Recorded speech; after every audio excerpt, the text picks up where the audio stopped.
Did you all know that the Milwaukee Public Library has a huge Instagram following? One of their most viewed videos, watched almost 1 million times, is of our very own Betty Seamson trying to check out a manga book from the public library. And when she's told that she's 78 and she's too old to read manga, Betty sticks out her tongue at the camera, says, "I'm 90, gives the camera the bird, and walks away.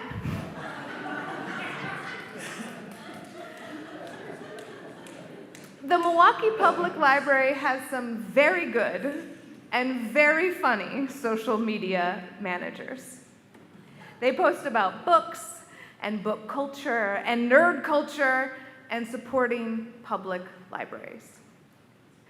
For National Banned Books Week, which was at the beginning of October, they posted a video of a Black teenage girl grabbing a stack of books from the checkout desk at the library and running to the Get That Barbie soundtrack from the Barbie movie. She's being chased by 4 older white men, and the headline is, "Trying to Read as a Kid in America." The American Library Association, which started Banned Books Week 40 years ago, has said that right now book banning is on the rise. In 2022, they documented the highest number of attempts to ban books, 1,269, since they began keeping track of attempts to ban books 20 years ago. That number is double the number of attempted bans in 2021.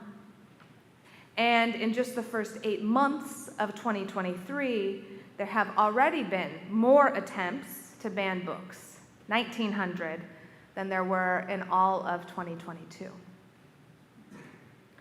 In Wisconsin, in the 21-22 school year, 6 Wisconsin school districts banned a total of 29 books, including 7 in Elmbrook, which is just to the west of us. In May of 2023, in the Wisconsin State Legislature, Republicans introduced a bill that would ban certain books from school libraries and prosecute school staff who allowed students to access those materials. The banned books came from a list of 45 books circulated as inappropriate. Most of those books have LGBTQ plot lines or characters, and then another subgenre were books that dealt with racism or ethnic identity. Just this past week, Menominee Falls High School banned 33 books from their library. In her book, Transgender History, Susan Stryker writes about one of the most famous book-burning photos from the Nazi era. You've probably seen it. There's a pile of books in a huge bonfire with a brown shirt-wearing Nazi in the foreground throwing a few more books onto the pile. And you catch the still as the books are in midair before they drop onto the fire. Stryker asks us to look more closely at this familiar image, which has been used again and again as a stock bad guys image of book burning. Stryker tells us that in that photo, the Nazis are burning, quote, the library of Magnus Hirschfeld's Institute for Sexual Science. Hirschfeld was the founder of modern transgender theory. 100 years ago, writes Stryker, there was a movement to normalize trans people. It was based on scientific study and the assertion that the policies of a just society should be based on sound evidence. And sound evidence showed that gender variance was perfectly natural and perfectly healthy. That movement is what was displaced when the Nazis stormed the library and burned all the books they found. The stories we tell about the world and how it works, including science, which tells a story of truth about what is real and how things function. These stories matter. They construct our human understanding of the world upon which we base our choices and our actions. Erasing part of the human story, erasing part of the stories of our lives by banning it or burning it or hiding it or suppressing it. It violates the truth, and it causes us to make bad choices and to do bad things. Stryker writes, in the 1910s, Earl Lind read one of the books from Hirschfield's library and wrote for a feminist magazine that mothers ought to raise their trans children according to their endorsed gender. 100 years ago, someone read a book from a library, learned more, changed their mind, and then told people about it. They recommended that people make different choices and take different actions, choices that would allow children to be affirmed in their gender, to be loved as themselves. This movement told these children that they were real and that they mattered. This movement said, your truth matters. And then that truth was burned.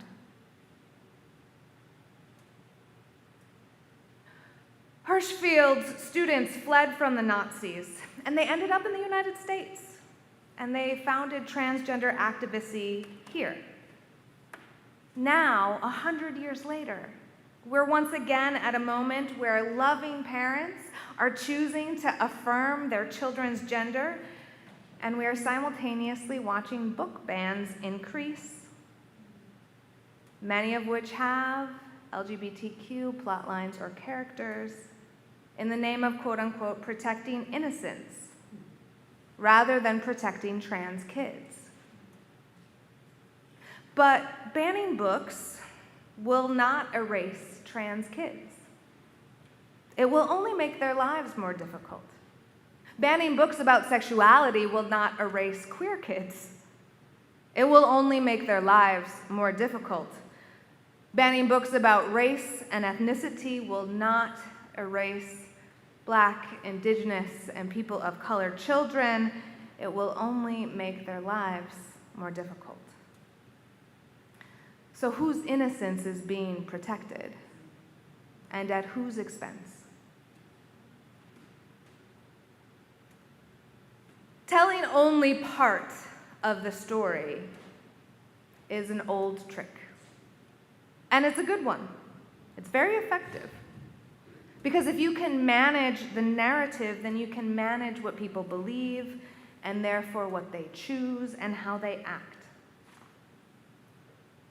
Has anyone ever told you only a part of the truth and not the whole truth?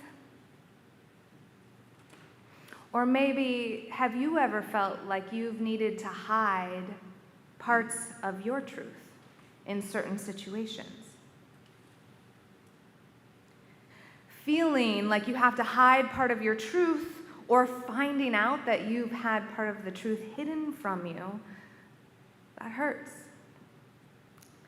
It cuts us off from wholeness when we are missing pieces of the whole picture. Telling our stories, telling the whole truth of our stories, it matters. It changes lives. It saves lives. Seeing and affirming trans kids in their gender identity saves lives. Giving trans and queer and BIPOC kids access to stories that affirm their reality and their beauty saves lives. Giving parents and communities of kids with marginalized identities access to their truth, to their stories, saves and changes lives. The good news is that the reason the old trick of only telling part of the story is so effective is that most people, when faced with all of the information, will choose compassion, will choose love, will choose to affirm their children and their neighbors and their co-workers. Most people will move along that impulse towards love when they are faced with real human people and their stories.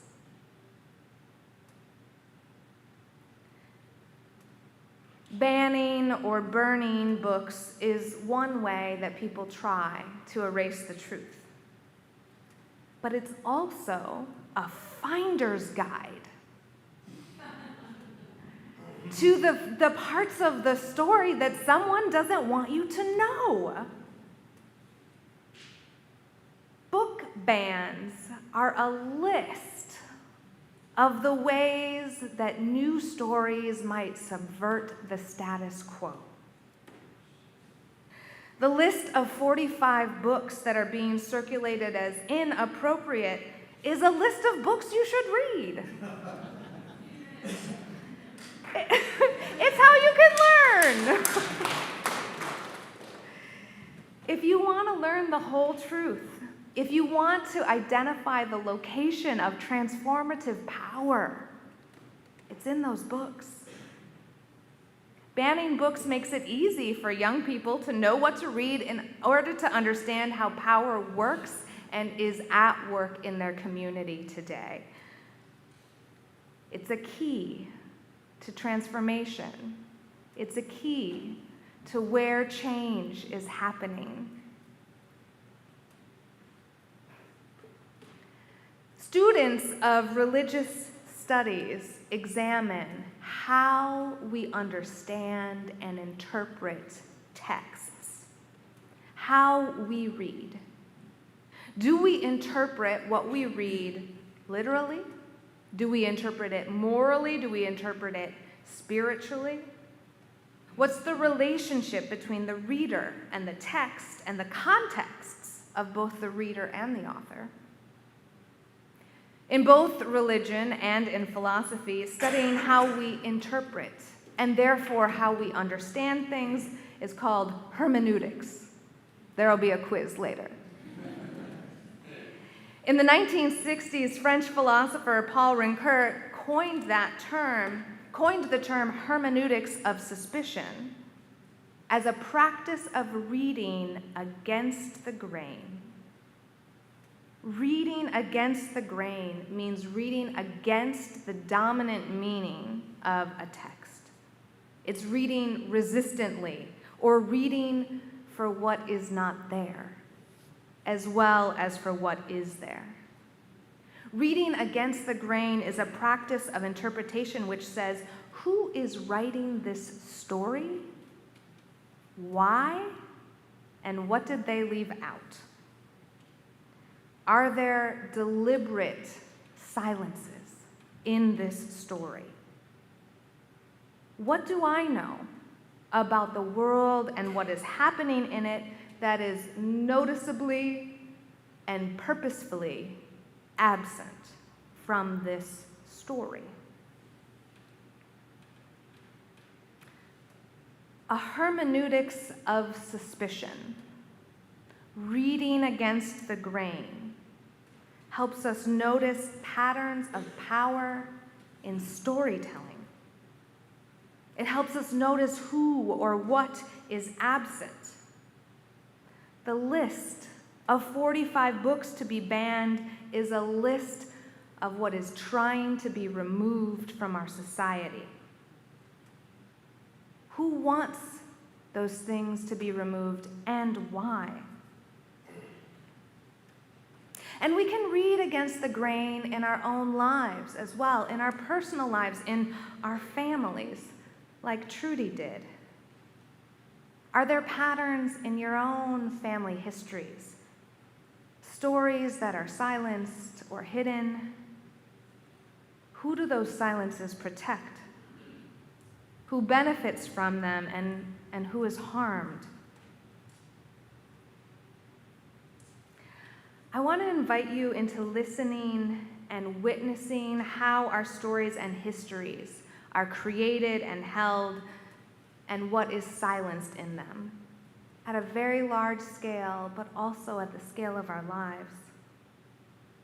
I remember in my own family meeting my mother's cousin at my grandfather's 90th birthday. I had heard many stories about this cousin growing up, but I first met her when I was in my 20s, when the entire extended family from all over had gathered for Grandpa's 90th. I was introduced to her and to the woman standing next to her, I'm changing names here, as this is my cousin Sarah and her friend Chris. The women looked like partners to me. They were visibly queer. And on the ride home, I asked my mom, so, your cousin Sarah invited her friend to Grandpa's 90th birthday party? Everyone else at the party was family. And my mom said, oh, she always brings her friend.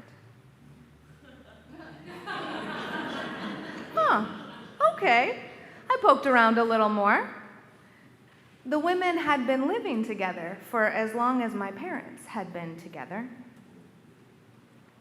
The woman came to all the family parties and they did everything together. And in that car ride on the way home, I said with a little bit of exasperation, Mom, that's her wife. And my dear mother was very flustered and she said, I only ever heard Sarah introduce Chris as her friend. Okay. When Sarah died 10 years ago, my whole family went to the funeral. And I don't know if anyone besides me treated Chris as her widow.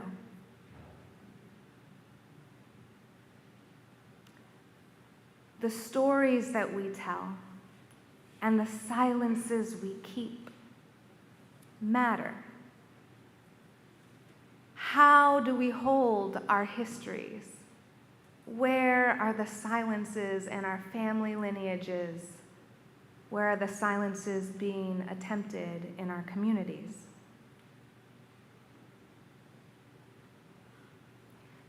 In these painful days of war in Israel and Palestine, when Israeli hostages are still being held and the humanitarian crisis in Gaza grows,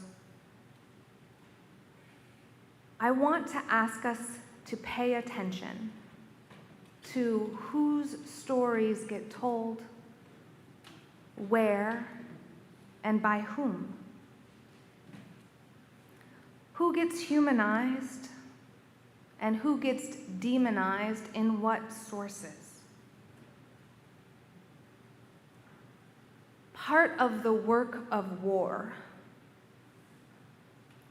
is to dehumanize the other side. It always has been.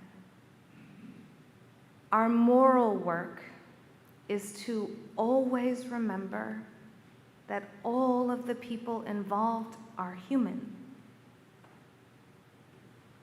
Humans can do awful, terrorizing, brutal, and evil things to one another. But dehumanizing human beings, erasing and silencing stories is a trick that allows us to downplay or justify our own terrible behavior.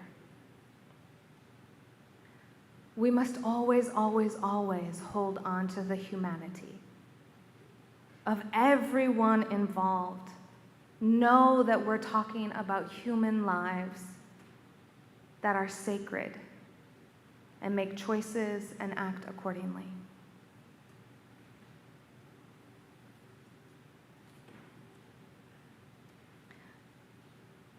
Our nation is struggling to choose how to tell stories right now. We are in struggle over who controls the narrative and what stories to tell our children about who we are as a people. Now, narrative has always been a site of struggle, a place where we can claim goodness, a place where human beings can be silenced or erased, a place where we can paint the contours of villains or heroes. As we stock the libraries, as we choose our own reading lists, as we witness the news stories, as we pass on our family histories, I invite us all to keep asking, whose stories get told? Which stories are silenced? Whose stories do we choose to carry forward, and why? And in that consideration, I invite us to choose stories that humanize, that center love and compassion for all human beings, and tell our own stories and our family stories in a way that is liberative. How might you tell your own story in a way that releases you, that gives you more space and more freedom, that tells the truth in a way that's loving?